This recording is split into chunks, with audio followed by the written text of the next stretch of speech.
Bem-vindos, sejam todos vocês. Esta é uma pérola gravada para quinta-feira. O nome desta pérola é De Réu a Juiz. Vamos ouvir um ensinamento transcendental. A prática cerimonial de Jesus não deve ser vivida e praticada por mim nem por você. Jesus era um judeu, vivia debaixo da lei.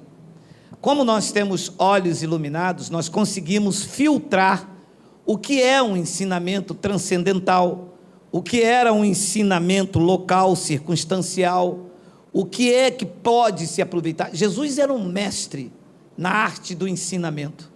Suas palavras são milenares e até hoje causam grande efeito nos seus ensinamentos. Nós não seguimos a Jesus de Nazaré nas suas práticas cerimoniais. Ele praticava a lei de Moisés, quebrava algumas delas pelo mandamento maior, que era o amor. Vamos ler com calma Mateus capítulo 18, versículo de número 23, vou ler até o versículo de número 35. Veja, o ensinamento não diz respeito à lei de Moisés, ele diz respeito ao reino dos céus. Pois o reino dos céus é para os judeus, para os gentios, ou para o povo de um modo em geral? Para o povo, né? O reino dos céus também é para mim, é para você. Ele diz, por isso, o reino dos céus é semelhante a um rei que resolveu ajustar as contas com os seus servos. É um ensinamento, não é uma doutrina. Ele diz no versículo de número 24, e passando a fazê-lo, trouxeram-lhe um que lhe devia 10.000 talentos. Ele foi prestar conta e então chamou um deles, e este homem devia ao rei 10.000 talentos, uma grande soma. Talentos ali não é o que o sistema diz, Deus vai cobrar o teu talento, o teu dom. Talentos era uma moeda dos dias de Jesus. E diz o versículo de número 25, não tendo ele, porém, com que pagar, ordenou o Senhor que fosse vendido ele, a mulher, os filhos e tudo quanto possuía, e que a dívida fosse paga. Era assim que se fazia nos dias de Jesus. Era vendido como escravo, olha, mulher, filhos, pato, galinha, ganso, papagaio, o Rex, o Noah, tudo era vendido para pagar a dívida. Ficava em praça pública e as pessoas eram vendidos. Diz o versículo de número 26, então, o servo prostrando-se reverente rogou, sê paciente comigo e tudo te pagarei. E havia mulher, os filhos sendo vendidos como escravos, o pato, a galinha, o Rex, o Bolinha. Quem tem cachorro chamado Bolinha, diga oi. Ninguém. Porque na lei geralmente o nome de cachorro é Rex, é Bolinha. E diz então no versículo de número 27, e o senhor daquele servo, compadecendo-se, mandou embora, e olha o que ele fez, perdoou-lhe a dívida. Vou falar igual o cara que faleceu. Vai vendo aí, meu amado. Versículo 28. Saindo, porém, aquele servo, encontrou um dos seus conservos que lhe devia 100 denários. Ele devia milhões. Este homem que ele encontrou, para que você coloque, devia reais. Saindo, porém, aquele servo encontrou um dos seus conservos que lhe devia 100 denários, e agarrando-o, devia milhões, o rei chamou, conversou. Esse devia reais a ele, não teve conversa, diz que agarrando-o, sufocava, dizendo, paga o que me deves. E eu vou acrescentar um pouquinho por causa da ousadia, senão eu lhe quebro a fuça. É porque agarrando e sufocando. 10.000 talentos. O rei chamou, conversou perdoou a dívida, mandou embora. O rei não disse assim: olha, me paga quando puder. O rei disse: não tem como pagar? Por conta da tua mulher e dos teus filhos, eu perdoo a tua dívida. Ele saiu, no caminho ele encontra este homem, ele agarrando, sufocando, dizendo: paga-me o que deves. 29, então o seu conservo, caindo-lhe aos pés, lhe implorava: sê paciente comigo e te pagarei. 30, ele entretanto não quis, antes, indo-se, o lançou na prisão, até que saldasse toda a dívida. Versículo de número 31, vendo os seus companheiros o que havia passado, entristeceram-se muito, e foram relatar ao seu senhor tudo o que acontecera. Versículo 32, então o seu senhor, chamando-lhe, disse: servo malvado, perdoei-te aquela dívida toda, porque me suplicaste. 33, não devias tu igualmente compadecer-se do teu conservo, como eu também me compadeci de ti? Versículo 34, indignando-se o seu senhor, o entregou aos verdugos, até que ele pagasse toda a dívida. 35, assim também, disse Jesus no ensinamento, o meu Pai Celeste vos fará, se do íntimo não perdoardes a cada um do seu irmão. Se do íntimo, não é daqui para cá, é daqui para cá. Este homem, ele passa de réu a juiz, devendo. A mulher e os filhos iam ser envergonhadas, ser vendidas como escravo. Ele vê a sua vida e a sua família entrar num desastre, num colapso. O rei perdoa toda a sua dívida. O rei não disse: você me paga quando puder. O rei disse: está perdoada. Ele sai ao caminho e encontra alguém, um conservo, um trabalhador seu. E ele sai da condição de réu e vira juiz do seu próximo. Esta história deveria ser mais observada por nós, que temos a grandeza, que temos a finesse de julgar o nosso próximo quando não queremos ser julgados. Que as mãos que se levantam em direção ao Criador sejam as mesmas mãos que se estendem ao necessitado.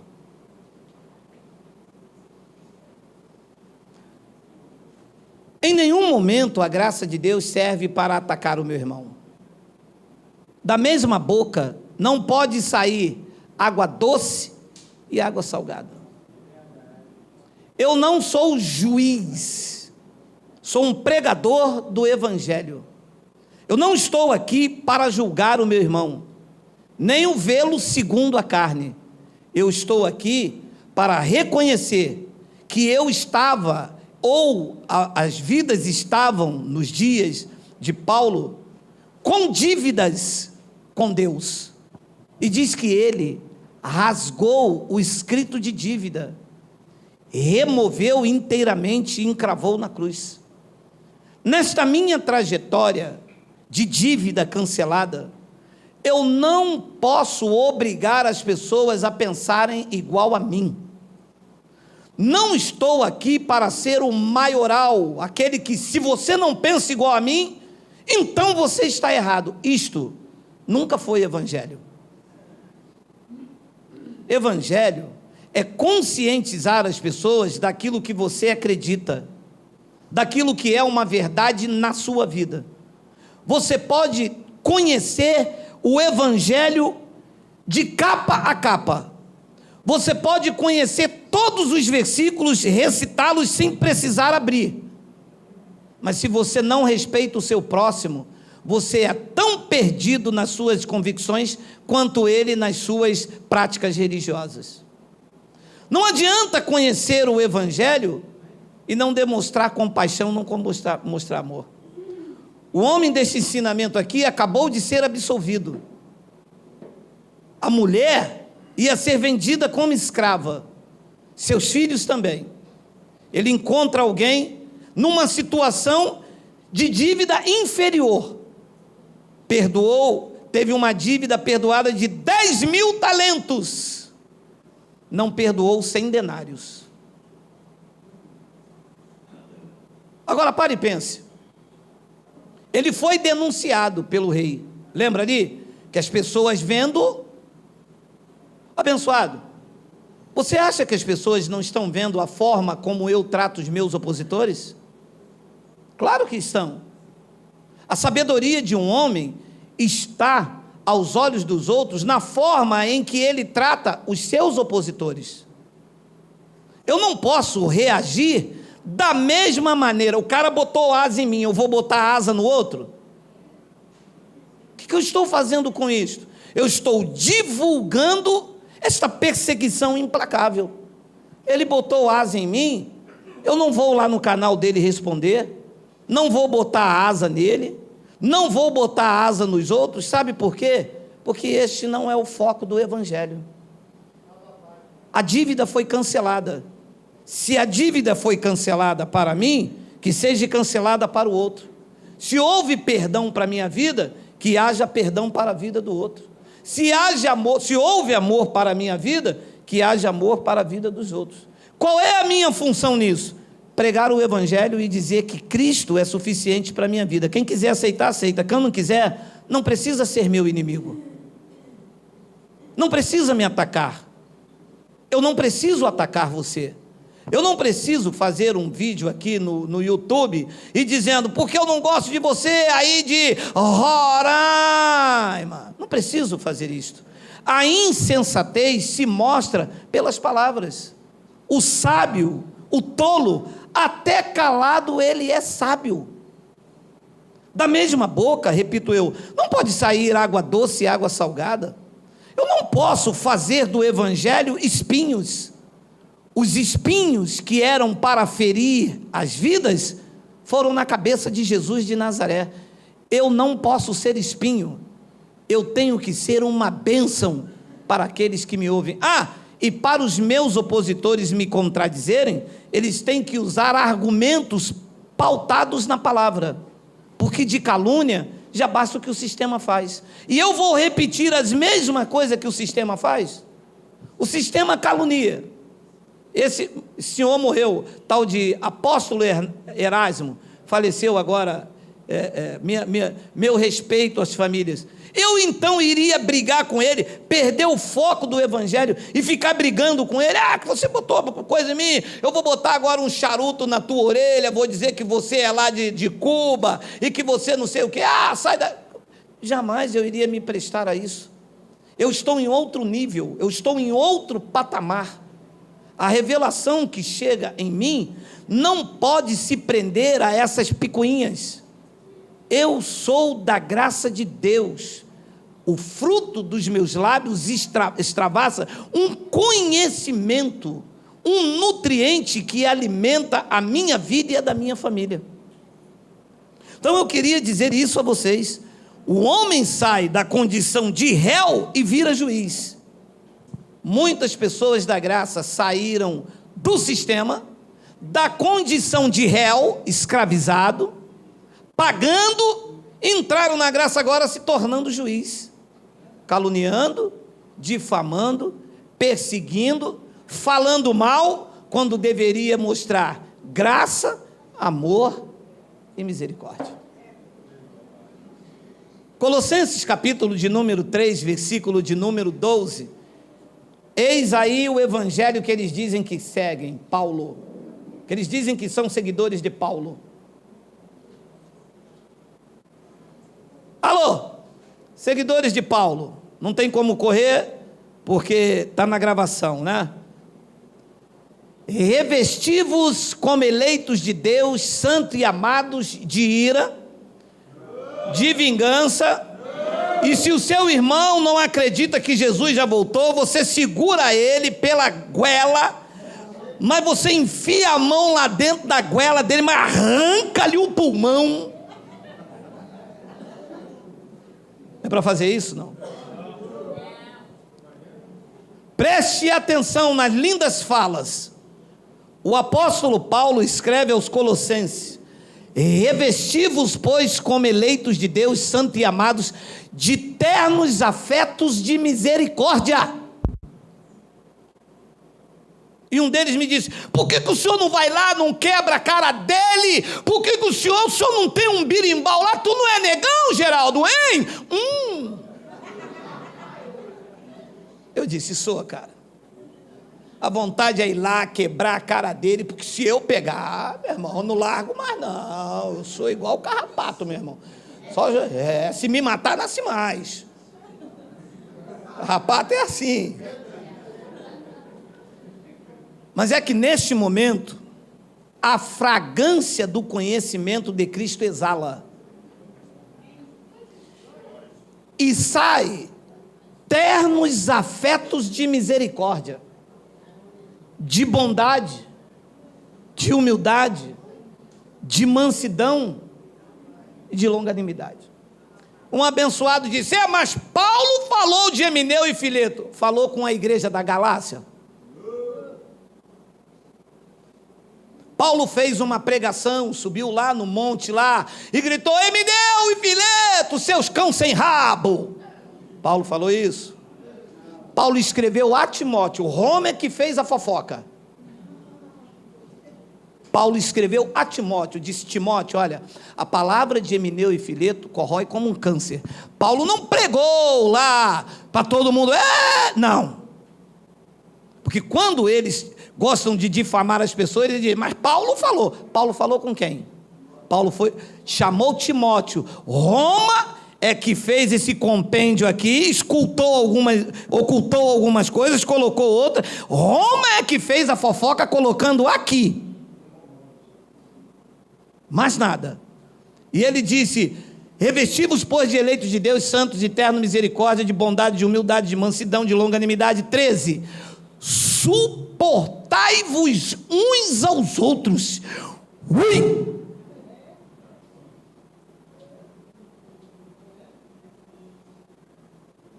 Mas não é para atacar. E o que eu acho interessante é o seguinte: eles saem do sistema, não conhecem nada de graça. Aí houve Elcio de Jesus. Aí houve Geraldo. Aí houve o Messias Carvalho da família Engraçada. Daqui a pouco eles dizem: Elcio é heresia, porque Geraldo é heresia. Mas vocês ouviram a gente? O que vocês sabem? Vocês sabem por meio desses homens usados pelo Espírito Santo. Vocês chegaram aqui tomando leitinho, quer virar como leão comer a gente? Eu arranco a juba de vocês. Olha, eterno bondade e misericórdia, esqueci. Suportai-vos uns aos outros em amor, perdoai-vos mutuamente, e caso alguém tenha motivo de queixa contra o outro, assim como aquele homem pegou o outro pela carne.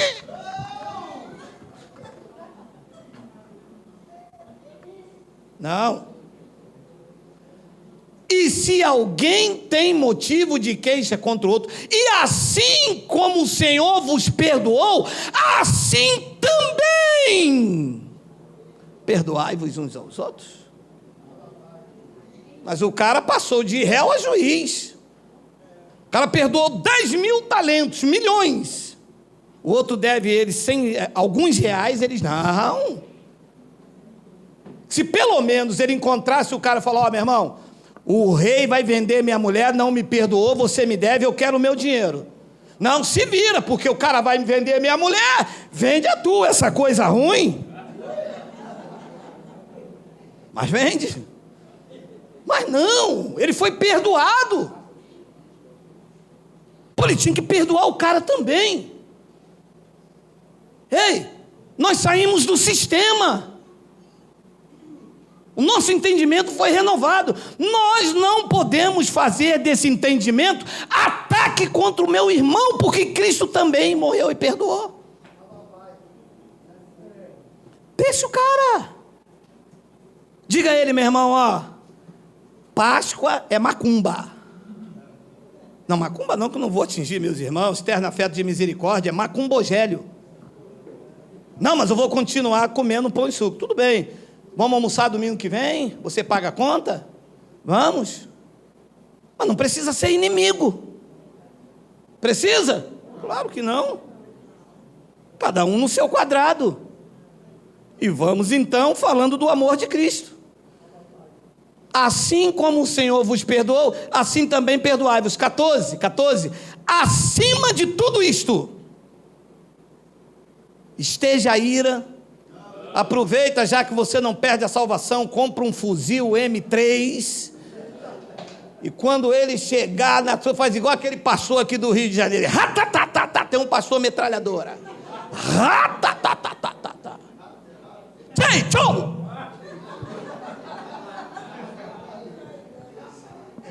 Acima de tudo isto, porém, esteja o amor, que é o vínculo da perfeição. É isto que deve ser praticado por mim e por você.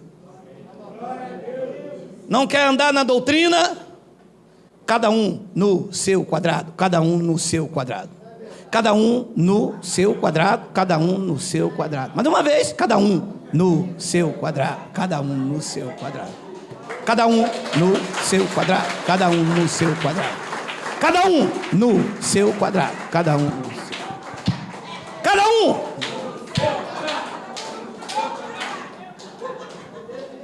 E os que são de Cristo, os que nasceram para a liberdade em graça, vai te ouvir e vai dizer: ah, papai, eu encontrei o bom perfume de Cristo, eu encontrei a palavra que dilacera a minha alma, eu encontrei alguém que pensa verdadeiramente com o Evangelho. Ali está uma família bendita do Senhor, ali está alguém que foi dilacerado pela graça de Deus, ali está, ali está, ali está, ali está, ali está. Onde estão? Aonde estão? Aonde estão? Aonde estão? Aonde estão? Muito bom. Muito obrigado.